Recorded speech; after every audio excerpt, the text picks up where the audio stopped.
jovem presidente, Fabiano Mariano, em nome do qual cumprimento todos os colegas e funcionários da casa. Saúdo aqueles que aqui estão, aqueles que nos veem, nos ouvem. E o assunto começa com muita tristeza. Saudamos o nosso colega Raul de Paula, pela perda do seu pai. Tornar-se órfão é sempre doloroso. Que o senhor tenha clareza de espírito para fazer jus ao legado do seu pai, para que o senhor possa, de maneira clara, Dr. Raul, que o senhor possa, de maneira clara, estar à altura de todos os ensinamentos de um homem que foi singular na existência, que da família conseguiu trazer todos os valores que compuseram a sua pessoa. Que a tristeza seja a alegria em ter sido um bom filho e que venha a ser um bom pai aos seus filhos, mirado no exemplo que teve. O ciclo da vida se completa assim. Se o senhor é feliz, também o é, porque ele o fez assim. Que Deus o tenha. Continuamos com aspectos tristes. Alguns aspectos dessa cidade são lamentáveis. Mas eu queria lembrar aos meus colegas vereadores que a questão do aterro foi expressa por um número de pessoas aqui nessa Câmara que pediu uma CPI para que fosse investigado as pertinências e impertinências. E foi negado. Por favor, não demonstre surpresa agora. Realmente existem problemas. A doutora Thelma foi bastante clara, objetiva, específica e, em alguns momentos, eloquente em sinalizar. Até aqueles que estão lado a lado com o senhor prefeito enumeraram uma série de imperfeições na condução do problema do aterro. O aterro, para esse vereador, é um problema de difícil solução. E a resposta definitiva vem com uma usina de lixo, vem com respostas mais atuais, mais modernas, manter sim o aterro, mas buscar imediatamente alternativas que inovem, que diminuam custos e que tornem a cidade uma cidade, do ponto de vista sanitário, compatível com a expectativa da maioria dos seus moradores. O chorume é apenas um sintoma a mais de uma doença que, aparentemente, cada vez fica mais claro, não tem cura. Pelo menos com os médicos que estão tratando. De qualquer forma, reputo ao senhor prefeito, e não à secretária, a responsabilidade por tudo isso. A secretária agora assume, como bem disse a nossa colega vereadora, assume os filhos, né? E o ônus de uma situação mal conduzida. O aterro é um sintoma e é emblemático de aspectos da nossa gestão municipal.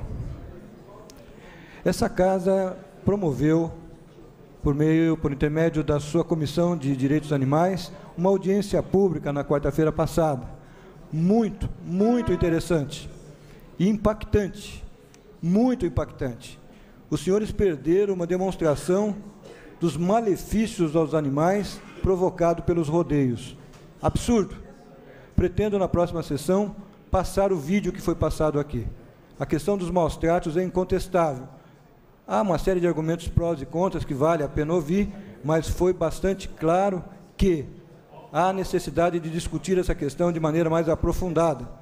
E, sob esse aspecto, então, a audiência foi muito produtiva.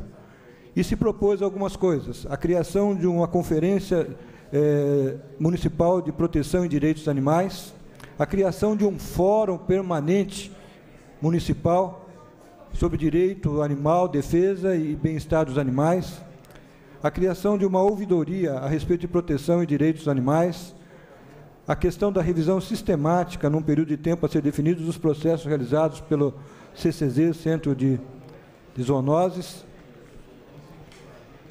Também foi solicitado que trimestralmente o CCZ emita relatórios do seu trabalho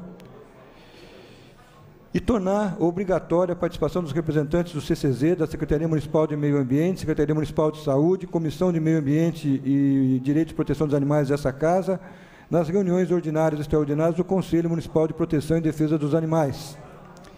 e retomar um projeto que já foi apresentado e retirado de pauta, que versa sobre a dispõe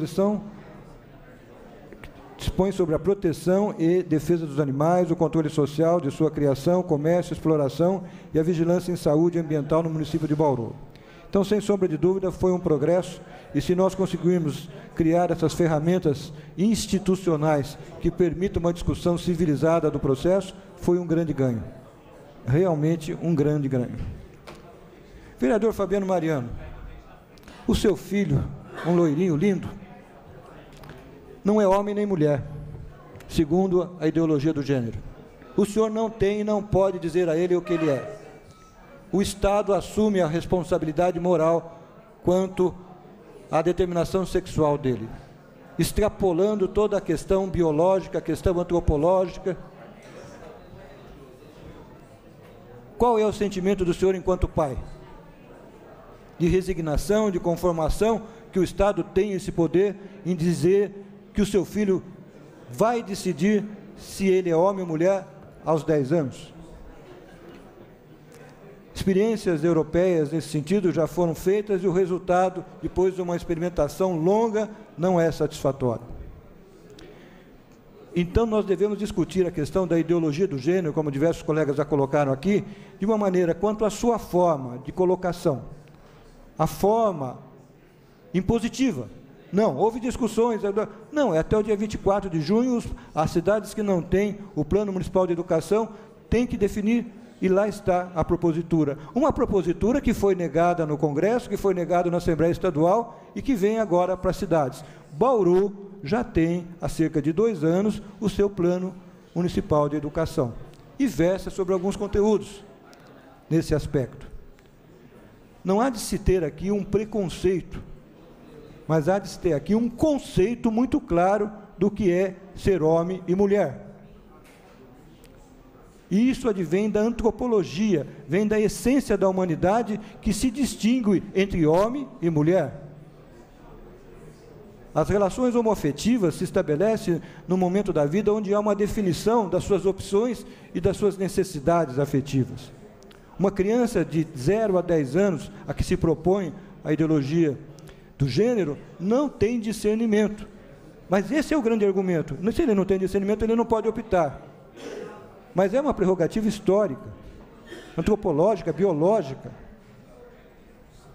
Então, é importantíssimo, e a propósito, essa discussão é essencialmente política, de que o Estado tem ou não tem o direito de fazer o que está fazendo, buscando uma ferramenta para obrigar os pais a aceitar uma condição educacional de forma impositiva. Esse é o Estado que vivemos, esse é o Brasil que vivemos. Nada contra os homossexuais do ponto de vista das suas práticas e dos seus afetos, mas tudo contra a forma como a ideologia do gênero se coloca. E de maneira veemente. O arregalar dos olhos do nosso querido Fabiano Mariano expressa tudo. Pelo amor que ele tem ao seu filho, ele não abre mão do pátrio poder, não abre mão da educação moral, não abre mão de ser pai e de orientar aquilo que considera o melhor, numa síntese do que foi a vida dele, oferecendo para o filho. Nós não podemos ser privados desse direito. E é o que se discute na ideologia de gênero. Uma parte, doutor Paulo. Por favor. Queria cumprimentar a Vossa Excelência pela fala, e hoje na reunião em que participei, discutindo esse assunto, a secretária de Educação, ela foi muito feliz ao colocar que que a escola não deve realmente fomentar tais situações, né? E que o Estado não deva interferir nas questões de princípios, questões de família, questões de natureza íntima das famílias, né? Principalmente no que denomina-se a questão da orientação sexual das crianças e da adolescência. Então, ela entendeu o que foi pedido a ela e compreende da mesma maneira com que as pessoas que lá estiveram. Perfeito. Então, os bauruenses que se sintam tranquilos em relação a essa demanda, que não se aplica à nossa cidade, mas pode se aplicar a outra. Mas é uma discussão que apenas se inicia, e, obviamente, 10 minutos não se aplica. Pretendo voltar a esse tema ainda hoje, numa maneira de tentar tornar mais claro e uma maneira mais tranquila de enfrentar uma questão que diz respeito a uma política de Estado, qual seja a educação. E, enquanto presidente da Comissão de Educação, faço questão que esse tema seja discutido à exaustão, para que todos tenham clareza do seu conteúdo, tanto político, quanto ideológico, quanto antropológico, sociológico e educacional. Obrigado pela condescendência.